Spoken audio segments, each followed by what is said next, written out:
Hello दोस्तों। अक्सर आप लोगों ने किसी से कहते हुए सुना होगा या अपने दोस्तों से कि यार मेरा मैथ बहुत वीक है, मुझे मैथ समझ में नहीं आती है, मैं इस पर कितना टाइम देता हूँ फिर भी जो है मेरा मैथ कमज़ोर है, मुझे कुछ समझ में नहीं आती है, समझता भी हूँ तो फिर बाद में भूल जाता हूँ। ऐसा आखिर दोस्तों ऐसा क्यों होता है? कभी आप लोगों ने इस बात पर गौर किया है?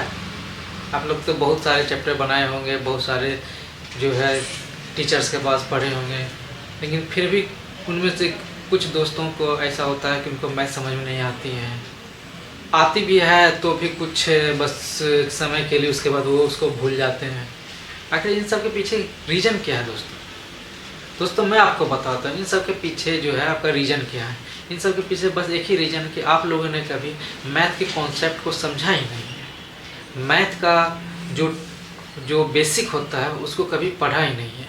पढ़ा भी है तो बचपन में आप लोगों ने पढ़ा होगा, लेकिन उसके बाद आपने कभी उस पर देखा ही नहीं, सोचा होगा ये इनको क्या देखना, अरे ये सब तो बच्चों का चीज़ है, इसको देखने से क्या होगा। बहुत सारे टीचर भी होते हैं जो उन सब को नेगलेक्ट करके चलते हैं, उनको बताते ही नहीं हैं, सोचते हैं कि ये तो खुद ही जानता होगा, अरे कंपटीशन का प्रिपरेशन कर रहा है, ये एसएससी कर रहा है, रेलवे कर रहा है, बैंक कर रहा है, अरे इनको इन सब चीज़ों को क्या बताना है। बहुत सारे टीचर जो उन सब कुछ छोड़ के ही चलते हैं, सोचते होंगे कि स्टूडेंट को तो आता ही होगा, लेकिन ऐसा नहीं है दोस्तों। आप जो बचपन पढ़े हैं जरूरी नहीं कि वो आपको अभी भी याद हो। होता क्या है दोस्तों, बस उन्हीं सब जो कॉन्सेप्ट जो होता है, वो छोटे छोटे मैथ का जो पॉइंट होता है, जो बेसिक चीज़ होता है, जिसे हम लोग अक्सर जो छोड़ देते हैं, उन्हीं सब कारणों से दोस्तों हम लोग का मैथ क्या हो जाता है, वीक हो जाता है, और जो समझने में हम लोगों को परेशानी होती है। लगभग स्टूडेंटों को दोस्तों ये प्रॉब्लम होती है कि वो तो मैथ तो किसी तरह रट तो लेते हैं, लेकिन एग्ज़ाम में बैठने में उस समय उनको क्या होता है कि वो मिस हो जाता है, समझ में नहीं आता है या भूल जाते हैं। किसी तरह ट्रिक तो रट लेता है, कर लेता है, लेकिन क्या होता है दोस्तों, फिर वो भूल जाता है। तो दोस्तों मैं इन्हीं सब बातों को ध्यान रखते हुए आपको संख्या पद्धति बताना चाहिए। ये संख्या पद्धति दोस्तों बेस है, किसी भी मैथ्स का जो है बेसिक ज्ञान जो है यहाँ से शुरू होता है दोस्तों। अगर ये बेसिक ज्ञान आप लोग का सही हो जाए तो फिर आप लोगों को मैथ कमज़ोर नहीं, इसका मैं गारंटी लेता हूँ। तो इसके बाद आपका मैथ जो है कभी कमज़ोर नहीं, ना आपको मैथ से डर लगेगी, ना मैथ आपका कमज़ोर रहेगा, और आप भी दोस्तों फ़ख्र से कह सकोगे यार मेरा मैथ तो स्ट्रॉन्ग है, मैं तो कोई भी कंपटीशन में फेस कर सकता हूँ, मैथ कंपटीशन एक भी मैं छोड़ूंगा नहीं। आज के बाद से दोस्तों आप लोग को कभी भी मैथ में कोई भी प्रॉब्लम नहीं होगी। बस दोस्तों आप लोग को ये जितनी भी वीडियो है संख्या पद्धति से रिलेटेड बेसिक वीडियो, इसको बिना स्किप किए आप लोगों को दोस्तों समझना देखना है। चाहे इसको ये सोच के नहीं छोड़ना दोस्तों कि ये तो अरे ये तो बच्चों का है, इसको क्या पढ़ना है, ये तो कोई पढ़ने का चीज़ है, ऐसा नहीं करना दोस्तों। ऐसा करने से फिर आपका फिर से जो है मैथ वीक का वीक ही रह जाएगा। तो दोस्तों चलिए आप लोगों का स्वागत है मेरे ऑनलाइन क्लासेस में। चलिए तो हम लोग एकदम मैथ का बेसिक जो ज्ञान होता है वहाँ से शुरू करते हैं। एकदम यूँ कहें तो मैथ को जो है उसका मैथ का ABC।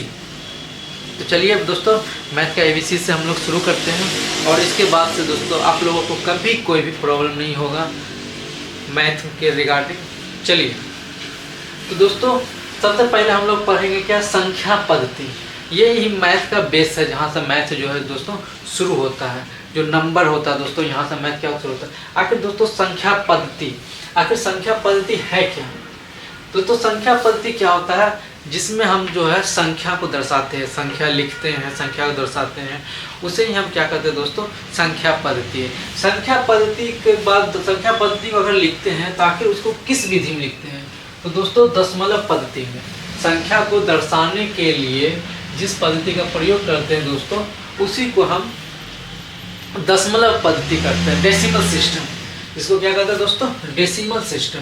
इसी डेसिमल सिस्टम से जो है हम लोग किसी संख्या को लिखते हैं। इसका आधार क्या होता है दोस्तों, 10 होता है। इसका बेस जो है डेसिमल सिस्टम का बेस जो है दोस्तों क्या होता है, 10 होता है। ठीक है दोस्तों। उसके बाद हम देखते हैं कि अंक, डिजिट, ये आपका डिजिट क्या है। तो दोस्तों हर एक आप जैसे कि देखते होंगे कि हर एक चीज़ का एक न एक पिक्चर होता है, एक चित्र होता है, उसी तरह दोस्तों जो संख्या पद्धति में जो है हर एक जो भी संख्या लिखते हैं उसके लिए क्या होता है, एक सिंबल होता है। उन्हीं सिंबल को क्या कहा जाता है, डिजिट होता है। तो जो हम संकेत को प्रयोग करते हैं, जो सिंबल को संकेत को प्रयोग करते हैं, उसी को क्या कहते हैं दोस्तों, अंक या डिजिट करते हैं। इन डिजिटों की संख्या क्या होती है दोस्तों, 10 होती है। जो अंक होते हैं 10, 0 से लेके 9 तक, 0 1 2 3 4 5 6 7 8 9, यही जो है दोस्तों 10 जो है डिजिट जो है, इसी से हम लोग जो है संख्या पद्धति को डिनोट करते हैं और संख्या इसी से बनती है। इन्हीं 10 डिजिट, चाहे आप कितना भी बड़ा संख्या लिख लो, आपको 0 से लेकर 9 तक ही यूज करना पड़ेगा, इसके अलावा कोई दूसरा सिंबल नहीं होता दोस्तों। अब जो है संख्या क्या होता है, संख्या दोस्तों क्या होता है कि इन्हीं 10 सिंबल, ये 10 सिंबल जो देख रहे हैं 0 1 2 3 4 5 से 9 तक जो सिंबल है, इन्हीं का समूह जो होता है, छोटा छोटा समूह या बड़ा समूह, इन्हीं को हम क्या कहते हैं दोस्तों, संख्या कहते हैं। जैसे कि आपका ले लीजिए, जैसे इसको मिला के बनता है 21 245 700 7889, ये सब दोस्तों क्या है, ये सब क्या है, संख्या है। ये संख्या क्या है दोस्तों, ये जो है डिजिट का एक क्या है, एक समूह है। एक जो समूह जो बना हुआ है डिजिट से लेकर, देखिए इसमें 2 4 5 आपका क्या इन्हीं से आया है दोस्तों। इस तरह से क्या हो गया, ये हो गया दोस्तों संख्या। तो आपने क्या क्या सीखा दोस्तों, संख्या पद्धति। संख्या पद्धति क्या होता है दोस्तों, जिसमें हम संख्या को दर्शाते हैं, और संख्या दर्शाने के लिए हम किस पद्धति का प्रयोग करते हैं, तो दशमलव पद्धति का प्रयोग करते हैं दोस्तों, जिसका बेस क्या होता है, 10 होता है। उसके बाद जो अंक जो होता है दोस्तों, जो डिजिट, जिसको जो डिजिट कहते हैं, वो संख्या कितनी होती है, 10 होती है, 0 से लेकर 9 तक। उन्हीं का प्रयोग करके हम क्या लिखते हैं, संख्या लिखते हैं। उन्हीं का समूह जो होता है उसी को क्या कहते हैं दोस्तों, संख्या कहते हैं। अब हम दोस्तों सीखेंगे संख्या का निरूपण। दोस्तों संख्या का निरूपण जो है हमेशा जो है दायां से बायां ओर किया जाता है। मतलब अंकों को लिखने का तरीका क्या है दोस्तों, दायां से बायां ओर किया जाता है। इसको हमेशा दाईं ओर से बाईं ओर लिखा जाता है दोस्तों। इसके लिए दोस्तों जो है 2 पद्धति, एक तो आपका भारतीय पद्धति है, भारतीय संख्या पद्धति यानी इंडियन पद्धति, जिसमें दोस्तों हम लोग क्या लिखते हैं, इकाई, दहाई, सैकड़ा, हजार, 10,000, लाख, 10 लाख, करोड़, 10 करोड़, अरब, 10 अरब, खरब, 10 खरब। इस तरह से दोस्तों इसको हम पढ़ते हैं। इकाई में दोस्तों हमेशा क्या होता है, 1 अंक होता है। दहाई में 2 अंक होता है। सैकड़ा में दोस्तों 3 अंक होता है। हजार में दोस्तों 4 अंक होगा। 10,000 में 5 अंक। लाख में दोस्तों हमेशा 6 अंक होता है दोस्तों। 10 लाख में 7 अंक होगा। करोड़ में दोस्तों 8 अंक होगा। 10 करोड़ में दोस्तों 9 अंक होगा। अरब में दोस्तों 10 अंक होगा। 10 अरब में दोस्तों 11 अंक होगा। खरब में दोस्तों 12 अंक होगा। और 10 खरब में दोस्तों 13 अंक होगा। इस तरह से अंकों का क्रम जो है इस तरह से लिखा जाता है, इकाई, दहाई, सैकड़ा करके दोस्तों इस तरह से भारतीय संख्या पद्धति को लिखा जाता है। और लिखने के लिए हमेशा आपको अंकों को कैसे लिखना दोस्तों, दाईं ओर से बाईं ओर, यहाँ से शुरू करना है और बाईं ओर तक लिखना है। जैसे दोस्तों हम एग्जाम्पल से देखते हैं दोस्तों,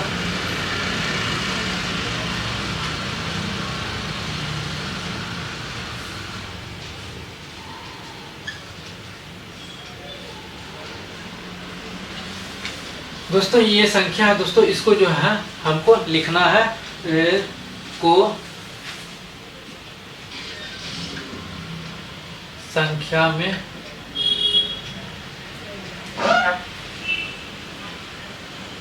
लिखें दोस्तों। इसको हमको जो है इस अंक को जो है संख्या में लिखना है। तो संख्या में लिखने के लिए दोस्तों यहाँ से शुरू करेंगे, हमेशा बाईं ओर से। देखिए ये जो है आपका यहाँ पे जो है ये हो गया आपका इकाई, ये हो गया दोस्तों आपका दहाई, ये हो गया दोस्तों आपका सैकड़ा, ये हो गया दोस्तों हजार, ये हो गया दोस्तों पहले ये इसको लेते 1000, 10,000, और ये हो गया दोस्तों आपका लाख। तो लिखने के लिए दोस्तों कहाँ से शुरू करेंगे, यहाँ से पहले पढ़ेंगे, यहाँ से इकाई, दहाई, सैकड़ा, हजार, 10,000, लाख। मतलब लाख पे क्या है दोस्तों, लाख पे 4 आ रहा है, इसको क्या लिखेंगे हम लोग, 4 लाख। उसका जब जब 4 इसको लिखा गया दोस्तों तो आप लिखेंगे ये दोनों को, क्योंकि 10,000 में आ रहा है, जब भी 10,000 में आया, 10 लाख में आया तो हमेशा 2 डिजिट होता है दोस्तों, तो इसमें ये दोनों आएगा। तो क्या हो जाएगा दोस्तों, इसको क्या बोलेंगे, 53,000।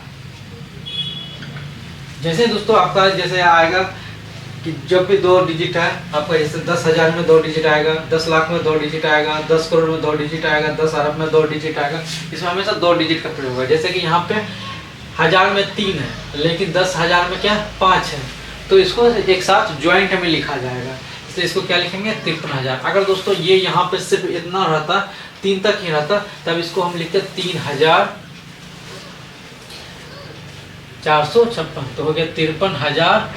फिर यहाँ क्या आ गया दोस्तों, 4 पे क्या सैकड़ा है, तो 400, और चूंकि दहाई में 2 अंक आ रहा दोस्तों, इसलिए क्या लिखेंगे इसको, 456।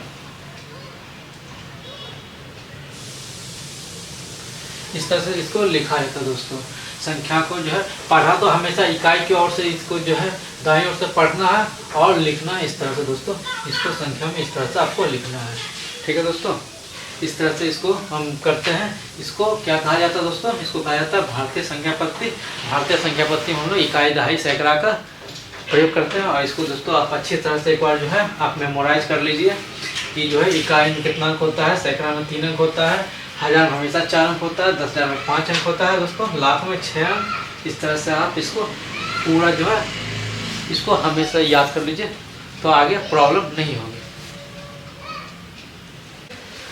दोस्तों। जिस तरह से जो है हिंदी में दोस्तों क्या बोला जाता है, इकाई, दहाई, सैकड़ा, 1000, 10,000, लाख, 10 लाख, करोड़, 10 करोड़ बोला जाता है दोस्तों।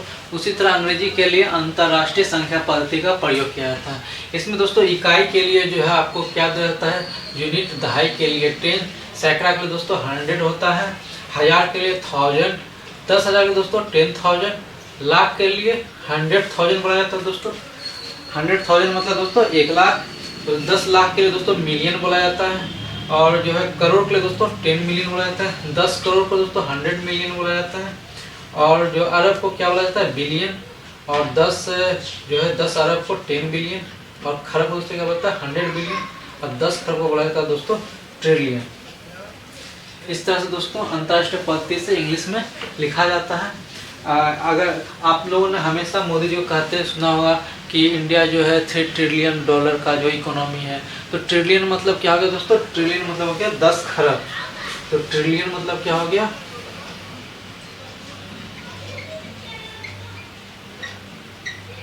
मतलब हो गया दोस्तों 10 खरब।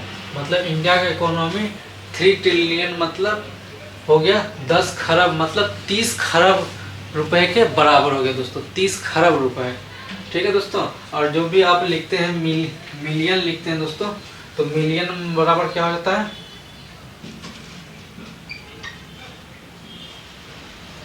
मिलियन बराबर हो जाता है दोस्तों आपको 10 लाख। मिलियन बराबर दोस्तों हो जाता है आपका 10 लाख हो जाता है दोस्तों। और बिलियन बराबर दोस्तों हो जाता है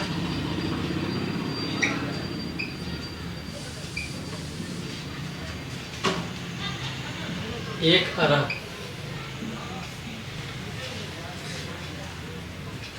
इसी तरह दोस्तों यूनिट में हमेशा क्या होता है, यूनिट में 1 डिजिट होता है, टेंस में 2 डिजिट होता है, 100 में 3 डिजिट होता है, 1000 में 4 डिजिट होता है दोस्तों, 10,000 में 5 डिजिट, और 100,000 में 6 डिजिट। मिलियन में दोस्तों 7 डिजिट होता है, 10 मिलियन दोस्तों 8 डिजिट होगा, 100 मिलियन में 9 डिजिट होगा, बिलियन में दोस्तों 10 डिजिट, और 10 बिलियन में दोस्तों 11 डिजिट, 100 बिलियन में दोस्तों 12 डिजिट, और ट्रिलियन दोस्तों 13 डिजिट। मतलब ट्रिलियन जो होता है आपका 13 डिजिट का होता है। इस तरह से दोस्तों आप भारतीय संख्या पद्धति और अंतर्राष्ट्रीय संख्या पद्धति हिंदी में या इंग्लिश में इसको आप लिख सकते हैं, ठीक है दोस्तों। इसको लिखने का ये दोनों विधि है। जनरली जो है हम लोग तो इकाई दहाई से लिखते हैं इंडिया में, और जो है इंडिया से बाहर जो है इंग्लिश में जो है आपका अंतर्राष्ट्रीय संख्या पद्धति लिखा जाता है। अब दोस्तों हम लोग पढ़ेंगे प्राकृतिक संख्या। ये प्राकृतिक संख्या क्या है दोस्तों? हम लोग जितनी जो संख्या लिखते हैं एक से शुरू करके जो गिनती की संख्या होती है जो लिखते हैं उसी को हम लोग क्या कहते हैं? प्राकृतिक संख्या कहते हैं। प्राकृतिक संख्या दोस्तों कहाँ शुरू होती है? एक से शुरू होती है और कहाँ तक जाती है दोस्तों? अनंत तक जाती है।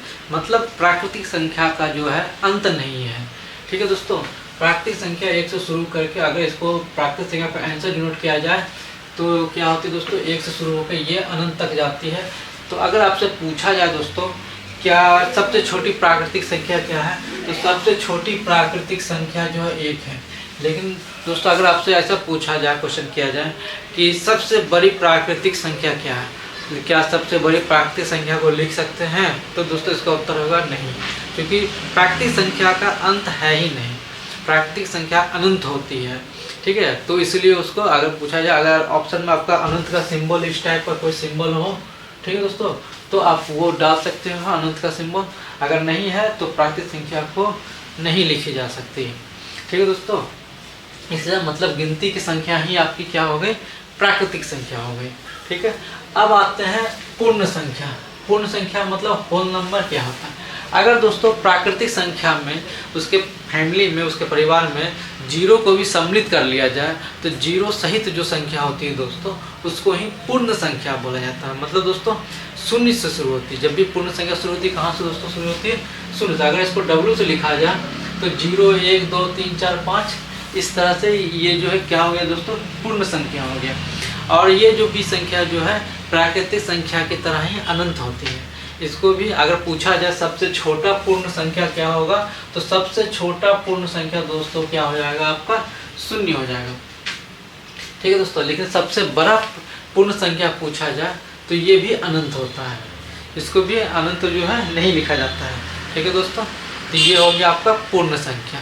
अब दोस्तों देखेंगे ये धनात्मक संख्या, पॉजिटिव नंबर क्या आता है दोस्तों? वैसी सभी संख्या जिसके आगे धनात्मक चिन्ह मतलब प्लस का सिंबल हो, वैसे सभी संख्या जिसके आगे प्लस चिन्ह होता है वो सभी संख्या को क्या कहा जाता है दोस्तों? धनात्मक संख्या कहा जाता है, पॉजिटिव नंबर। धनात्मक संख्या को दोस्तों जैसे ये क्या हो गया? +1 +2 +3 +4, या दोस्तों इसको 1 2 3 में लिखते हैं। इसका मतलब क्या होगा दोस्तों? मतलब जितनी भी प्राकृतिक संख्या है दोस्तों सभी के आगे जो है क्या होता है? प्लस चिन्ह लिखा नहीं है तो वो छिपा हुआ होता है।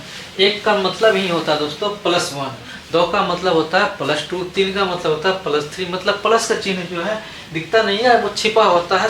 ठीक है दोस्तों, इसलिए सभी प्राकृतिक संख्या को जो है धनात्मक संख्या भी कहा जाता है। मतलब धनात्मक संख्या क्या हो गया? या सभी प्राकृतिक संख्या जो है वो धनात्मक संख्या हो गया, या जिसके आगे प्लस चिन्ह लगा रहे तो वो धनात्मक संख्या हो गया।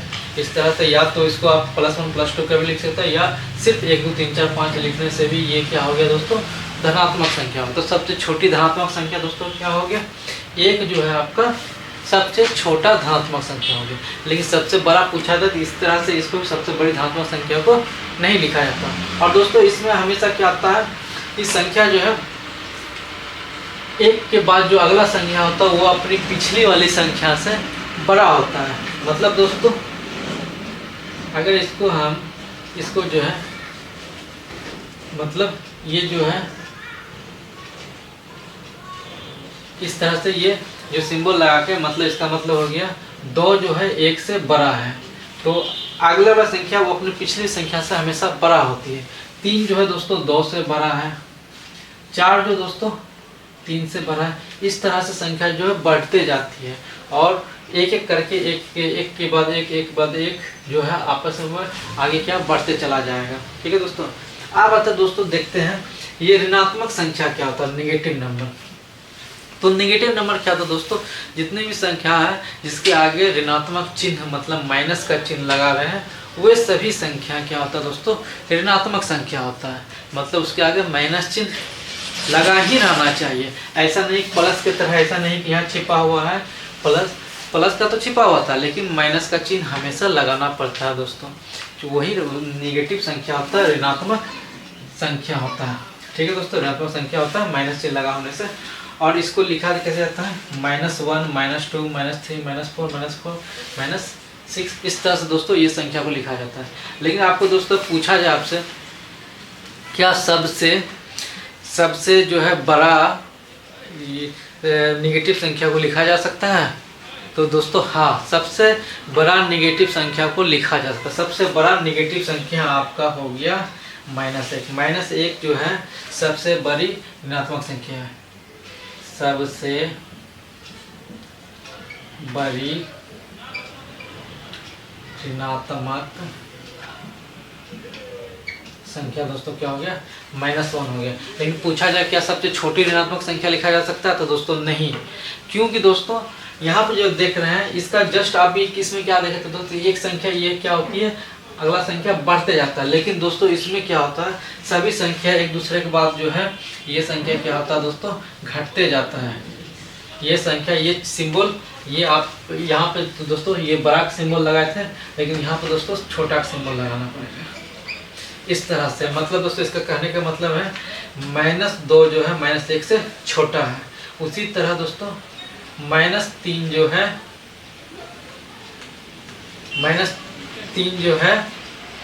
-2 से छोटा है। उसी तरह दोस्तों -4 जो है -3 से छोटा है। उसी तरह ये आगे बढ़ते जाता है, मतलब एक दूसरे से ये छोटा होते जाते हैं। जबकि धनात्मक संख्या में दोस्तों एक के बाद संख्या बढ़ते जा रही थी, उसी तरह यहाँ पे संख्या जो है एक के बाद एक घटते जाती है। ऐसा क्यों है दोस्तों? आपसे पूछा गया कि -4 और -6 में कौन बड़ा है? कौन सा संख्या बड़ा है? तो दोस्तों आपका उत्तर क्या होगा?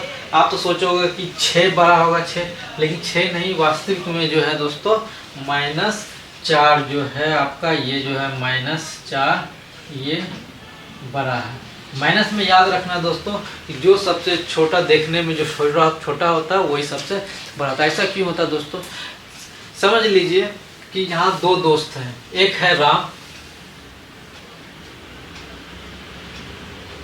और एक है मोहन। ये 2 दोस्तों हैं, ठीक है दोस्तों। इसको जो है आपने जो है एक को आपने 10 रुपया कर्ज दिया, एक को आपने 9 रुपया का कर्ज दिया, ठीक है दोस्तों। एक को 10 का कर्ज दिया और एक को 9 रुपया का कर्ज दिया। मतलब कर्ज मतलब क्या हो गया? माइनस, इसके पास -10 है, इसके पास -9 रुपया है, ठीक है दोस्तों। अब जो है ये आपको जो है, ठीक है, इसमें तो कर्ज 10 का कर्ज 9 का 10। अब इसको किसी ने जो है 10 रुपया इसके पापा ने इसको दे दिए। इसके पापा ने इसको 10 रुपया दिए और इसके पापा ने इसको भी 10 रुपया दिए। अब देखिए दोस्तों कि क्या हो गया, तो यहाँ देखिए जब इसको 10 रुपया दिया गया तो ये आपको वापस कर दिया, 10 रुपया वापस कर दिया। तो दोस्तों इसके पास जो है क्या बचा? 0, ठीक है दोस्तों। लेकिन इसके पास क्या बचा दोस्तों? चूंकि आपको तो 10 रुपया जो है इसको मिला है, लेकिन आपको तो 9 रुपया ही वापस करेंगे, चूंकि 9 रुपया ही कर्ज लिया था। तो 9 वापस करने के बाद दोस्तों इसके पास क्या बचता है? 1। तो मतलब क्या हुआ दोस्तों कि उसके पास जो है 1 रुपया पॉजिटिव है, जबकि राम के पास कुछ नहीं बचा है, जबकि मोहन के पास 1 रुपया बचता है। इस तरह से दोस्तों क्या है कि -9 जो है ये -10 से क्या है? बड़ा है, ठीक है दोस्तों। तो निगेटिव चिन्ह में क्या होता है कि जो छोटा होता है, देखना संख्यात्मक मान से छोटा होता है वही लेकिन बड़ा होता है, और जो संख्यात्मक मान से बड़ा होता है वही क्या होता है? छोटा होता है। इसलिए दोस्तों हमेशा जो है इस तरह से देख रहे हैं, देख पा रहे हैं कि ये जो संख्या जो है क्या हो रहा है? घटते जा रहा है, ना कि बढ़ता है। धनात्मक में ये बढ़ते जा रहा है, इंक्रीज हो रहा है, और जबकि ऋणात्मक में ये घटते जाएगा, डिक्रीज हो रहा है, ठीक है दोस्तों। पूर्णांक संख्या, ये पूर्णांक संख्या या इंटीजर नंबर जो है क्या होता है दोस्तों? ये इंटीजर नंबर क्या होता है जो दोस्तों? पूर्णांक संख्या, इसमें अगर ऋणात्मक संख्या, धनात्मक संख्या और शून्य तीनों का सम्मिलित कर लिया जाए तो ये सभी जो मिलके जो परिवार बनेगा, ये संख्या को क्या कहा जाएगा दोस्तों? पूर्णांक संख्या कहा जाता है। मतलब इसमें दोस्तों ये ऋणात्मक हो गया, ऋणात्मक संख्या, मतलब इसके अनुसार दोस्तों पूर्णांक संख्या में क्या क्या हो जाएगा आपका?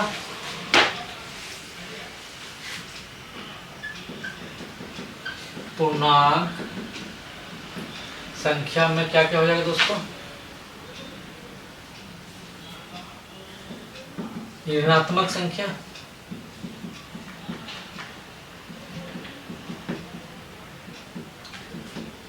प्लस शून्य और प्लस धनात्मक संख्या, ये सभी मिलके जो क्या बनता है दोस्तों? आपका पूर्णांक संख्या बनता है, ऋणात्मक, शून्य और धनात्मक। ठीक है दोस्तों, इसमें जो है दोस्तों ये देखिए, आप देख पा रहे हैं कि ये अनंत से आ रही संख्या, ये संख्या अनंत से आ रही है और अनंत तक जा रही है। अगर आपसे पूछा जाए कि सबसे छोटी पूर्णांक संख्या क्या लिख सकते हैं, तो सबसे छोटी पूर्णांक संख्या को नहीं लिखा। सबसे छोटी पूर्णांक संख्या भी आपका सबसे छोटी पूर्णांक संख्या को लिखा जा सकता है दोस्तों, तो नहीं लिखा जा सकता है, लेकिन इसको जो सिंबल के रूप में ये जो है आपका अनंत का सिंबल है, तो ये लेकिन दे सकते हैं। ये क्या है? अनंत का है, ये अनंत का सिंबल है, तो इस तरह से माइनस अनंत दिखाता है। और सबसे बड़ी पूछा जाए तो सबसे बड़ी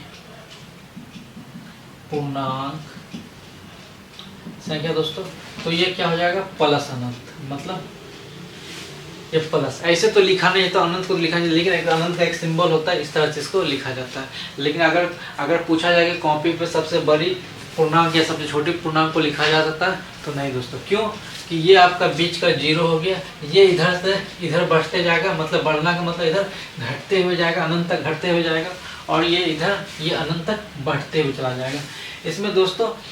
लेकिन इसके बीच में क्या है दोस्तों? शून्य है। शून्य का जो है ना तो कोई चिन्ह नहीं होता, ना तो प्लस होता दोस्तों, ना तो माइनस होता है।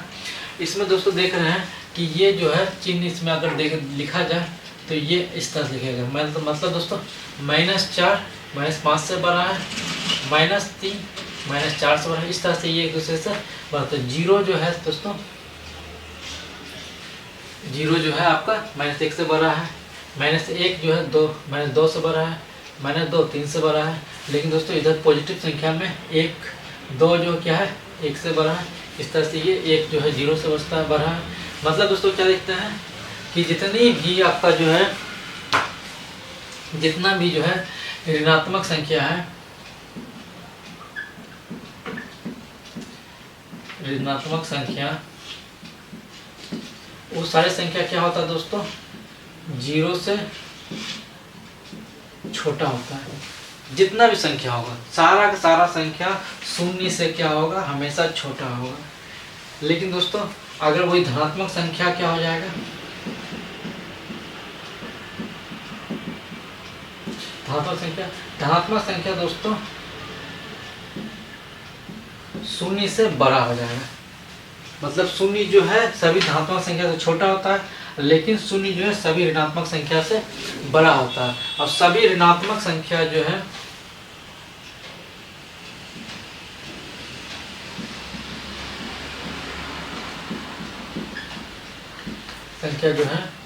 छोटा होता है धनात्मक संख्या से।